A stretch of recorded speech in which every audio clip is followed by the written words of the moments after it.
Plaza, I'm here to demonstrate in finding the fixed position of the two stars Markov and Rosalhag. So first, we need to plot our DR position. So our latitude is 44 degrees, 10 minutes north, and our longitude is 169 degrees, 30 minutes east. So first, we need to plot our latitude. So our latitude here is 44 degrees, 10 minutes. So siya. So our longitude is 169 degrees, 30 minutes east. So siya east. So this is our DR position. So the second thing we need to do is we need to plot our ZN star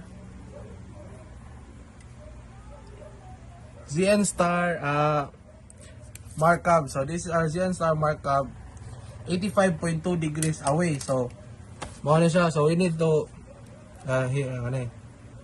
So i-transfer na siya padong sa atong DR. So ang nakabutang man is away, so opposite sa opposite sa dire sa atong sa atong compass. So mao na siya dire around dire. So na to buhaton is kuha na to atong INT. So atong INT is 5.2. So using our compass divider, so masukod tag 5.2 dire, then transfer na to padong sa atong DR padong sa ZN. So mao na niya ato ang INT.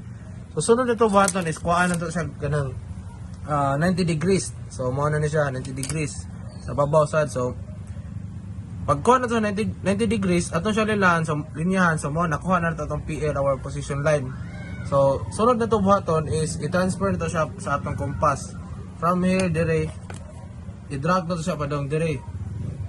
So mao na ni siya atong position line sa ZN star Markov. So 355 degrees point 355.2 degrees o 175.2 degrees. So there's another way nga pagkuhaan ni is katong plus minus 90 degrees.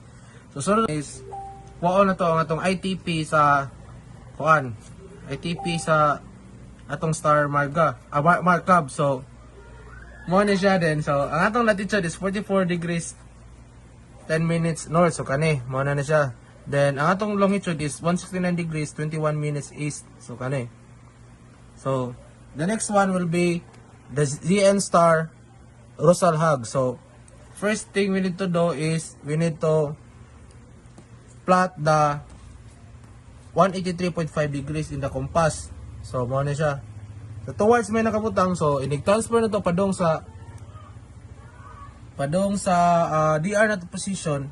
So towards nakabutang, so dili opposite. So asa siya padong sa dire sa compass, same gyapon inig-plot padong sa DR. So mao na siya.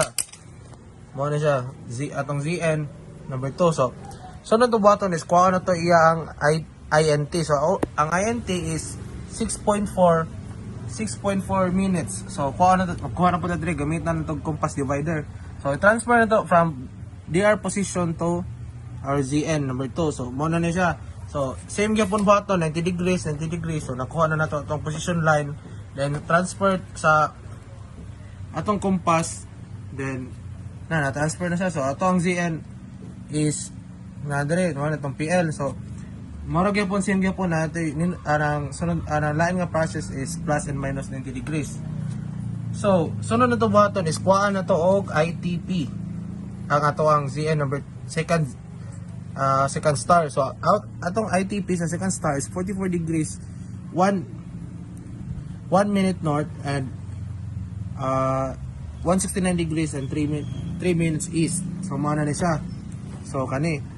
So ang sa pagkuha nito sa fixed position is kanang asa nag-intersect ang position line sa second star, position line sa first star. So dire mao na siya. So kuha na to na sa fixed position. So atong fixed position is latitude 44 degrees and 4.3 minutes. So mao na siya.